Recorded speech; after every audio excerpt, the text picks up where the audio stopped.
girl. I hop right into that car of mine and drive around the world, 'cause I'm a wanderer. Yeah, a wanderer. I'm around and yeah, round and round and round. I'm a wanderer. Yeah, a wanderer. I roam around and yeah, round and round and round, 'cause I'm a wanderer. Hey everybody, it's AGYT Abbott here, and welcome to my review for the first season of Fallout on Amazon Prime. Now, I was thinking how I was going to be doing this review since it is one whole season, it's 8 episodes. I'm not going to stop and talk about each individual one, because I do want to try and get this one out relatively quickly and not make it so lengthy. Basically, this is going to be a spoilers-only review. If you haven't seen it, then you definitely want to get out of here, because there is going to be spoilers for this entire video. I figured that would be best, for me to not ramble too much about non-spoiler stuff, because I feel like I would end up spoiling something while doing that, because I love to ramble. Yeah, that's how we're going to be doing this. So this is a complete spoilers review. Hope you are gone if you haven't seen this first season of Fallout yet. And yeah, let's get into it. Okie dokie. So Fallout is one of my favorite game franchises. I love it. Fallout 4 was like the first game I played on Xbox One when I first got it back in like 2015, 2016. So that was always ingrained in my mind. I love all of the songs. I love jamming out to some songs too, and there's plenty of that for this show. The boys are the wittiest, the girls are the prettiest, way back home. The pigs are the snootiest, the owls are the hootiest. So basically with this series we have 3 main characters that we are following throughout their journey in the Wasteland. We have Lucy, played by Ella Purnell, who is so great in this role. She, honestly, if the Ghoul wasn't in this show, she would be my favorite character. I love her so much. She's just charismatic. I love her evolution throughout the season as we get to see her first leaving the vault in episode 1 and, kind of getting more and more and more, evolved, with the ways of the Wasteland, having to do terrible shit to get by, getting sidetracked by certain quests, as the Ghoul tells her, thou shalt always get sidetracked by bullshit in the Wasteland. I love that line so much. And then speaking of the Ghoul, we have the Ghoul played by Walton Goggins, aka Cooper Howard is his actual name, and he is in the opening scene here where the bombs first drop with his daughter, and that is just a chilling scene, such an amazing beginning, for the show. I fucking love Walton Goggins in this. The dude just has mad charisma, and he has charisma, but at the same time, he's very, as the Ghoul, he is very smug, he is dark, he is very, he's a badass, man. He is a badass, there's no other way to say it. He is blowing off limbs and just, dude, just absolutely kicking ass. He is awesome, he's my favorite character in the show. And then we have, Aaron Moten, who plays Maximus, and Maximus is this Brotherhood, of Steel, squire. He aspires to be one of the greats of the Brotherhood of Steel after they saved him when he was younger, after the bombing of Sandy Shores.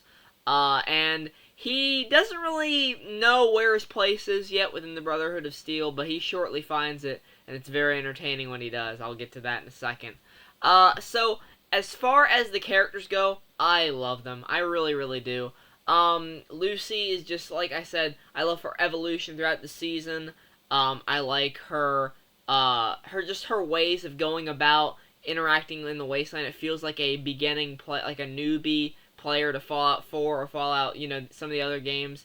As they're, starting out, they're like, oh, let's kind of talk our way out of this. But then by the end of the season, she's kind of got more skills. She's, telling the main villain at one point, he's like, I was thinking about just putting a grenade in here and blowing you all up. So, Lucy makes a drastic change from where she is in episode 2, trying to negotiate things with the Ghoul, versus episode, episode 3, 4, because by the end of, episode 4, she has had to kill a bunch of ghouls. She is, free of the Ghoul who captures her, and she has to take care of things on her own, and she does a really great job. She's badass. Then you have the Ghoul, which we have flashbacks within these episodes that go back to Cooper Howard before the bombs dropped, and we get more information on his connection to Vault-Tec. We get to learn that his wife works for Vault-Tec, and we get to learn some pretty dark shit about this corporation towards the end, especially in the finale episode. So, and then while this is all happening, you also have some characters in the vault that Lucy leaves behind in Vault 131 or 113? Vault 31, sorry. So yeah, you have some great characters there. You have Rico from the Hannah Montana show. I forget the guy's name, but it's Rico from the Hannah Montana series, Disney Channel. He plays Lucy's brother. He has some really interesting stuff in this season. Now, I will say some of it doesn't get too interesting on that side of the spectrum until like maybe episode 4 or 5, but it was still needed. The pacing is, there is some points of it where it might drag, but it does pick up its momentum and gets going with some great action, great gore. There is some great violence in this, man. There is blood everywhere, all over this thing. I love it. I want more of it. I want more creatures. I want death claws, mirelurks, mole rats, I don't know, dude. I just want it all. I want it all. I love this show for there's passion. There's passion here. People that are working on this show obviously have a huge passion for the games. They have a love for the games, and it's just such. I know it's not a big deal because I mean, obviously with a Fallout show, you're gonna have stuff like stim packs and dog meat and stuff like that. But still, watching the show, it's like, oh yeah, you better get a stim pack. And it's like, oh, there's some rat away there, and then there's some, yeah. I mean, I just love little stuff like that gets my Fallout brain going. Where it's like, oh, you better pick up that, or you better use this weapon. And then I'm trying to look at like the lasers that the Brotherhood are using. I was like, is that this model? Is that model? Is this the T-60 power armor? It's just really cool geek out worthy stuff like that makes this show for me. And we get some really awesome stuff between the ghoul and just other people in the wasteland, where they'll find him and they're like, oh, that's the ghoul guy. He's known. People know who he is. Some people even know who he was, Cooper Howard. I just love the finale where we get this big reveal that Vault-Tec is behind the bomb dropping, and Walton Goggins, Cooper Howard's wife is the one that's like, you know what? You know how we're gonna sell the idea of these vaults, and we're gonna make lots of money and take over, rule over everybody? We're gonna drop the bombs ourselves. I was like, oh shit. So that was a really big reveal.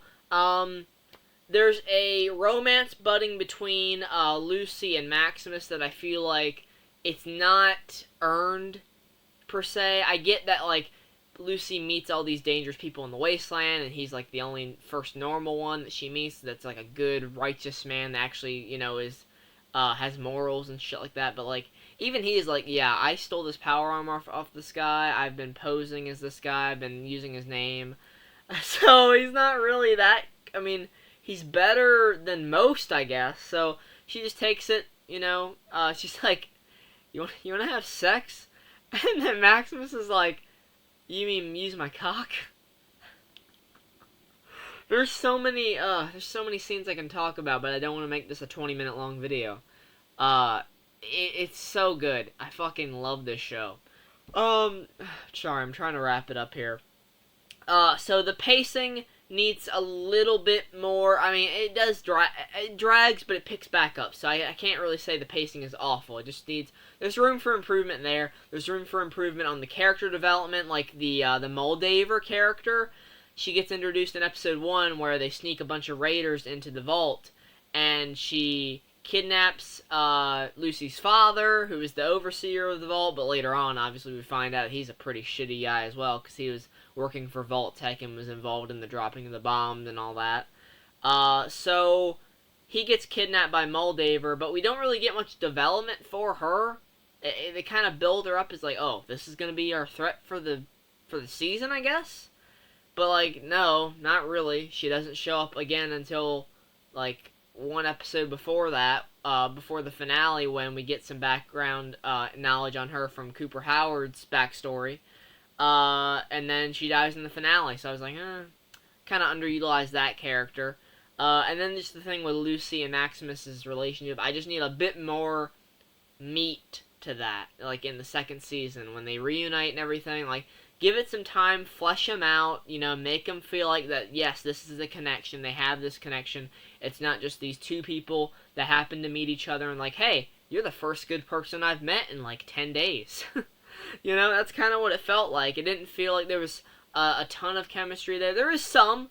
Like, I like their banter back and forth with each other. It's great. Ella Purnell is really awesome. Aaron Merton is really good.